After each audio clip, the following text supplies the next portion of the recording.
भारत के अंदर रहने वाला सिंधी समाज, वह पूरी तरीके से भारत के अंदर ऐसा रस बस गया है, क्योंकि वह भारत से अलग तो पहले भी नहीं था, अखंड भारत का हिस्सा था।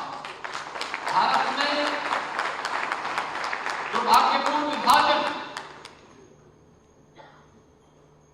उसका सर्वाधिक शिकार सिंधी समाज हुआ, लेकिन उसने तब भी उफ नहीं की, गिरा लेकिन खड़ा होकर के फिर तेजी के साथ दौड़ता हुआ अपनी यात्रा को आगे बढ़ा रहा है।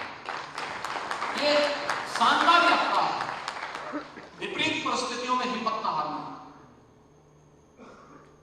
उस समय की त्रासदी दुर्भाग्यपूर्ण थी। 1947 में जब देश का विभाजन होता है, ये विभाजन टाला जा सकता था, रोका जा सकता था। एक व्यक्ति की महज जिद ने देश को विभाजन की त्रासदी की ओर ले गया। लाखों लोगों का कत्लेआम होता है, भारत का एक बड़ा भूभाग पाकिस्तान के रूप में चला जाता है। लेकिन आज भी विभाजन की त्रासदी आतंकवाद के रूप में हम सबके सामने दंश मारता हुआ दिखाई देता है।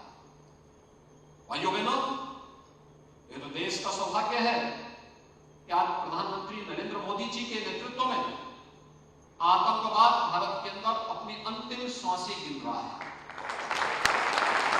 और मुझे लगता है कोई भी सभ्य समाज आतंकवाद को, उग्रवाद को, किसी भी प्रकार की अराजकता को कभी मान्यता नहीं दे सकता। अगर मानवता के कल्याण का मार्ग हमें आगे बढ़ाना है तो हमें उस प्रकार की किसी भी दुष्प्रवृत्ति को, जो समाज की सुरक्षा के लिए सभ्य समाज के नाम पर कलंक हो, उसको पूरी तरीके से समाप्त करना ही होगा। और ये प्रेरणा कहीं और से लेने की आवश्यकता नहीं, ये तो हमारे धर्म ग्रंथ इस बात की निरंतर प्रेरणा देते रहे हैं। मुझे झूलेलाल जी का जो उत्सव मनाया जाता है वह भी इसी बात की प्रेरणा देता है। भगवान श्री कृष्ण की प्रेरणा भी इसी बात के लिए करता है।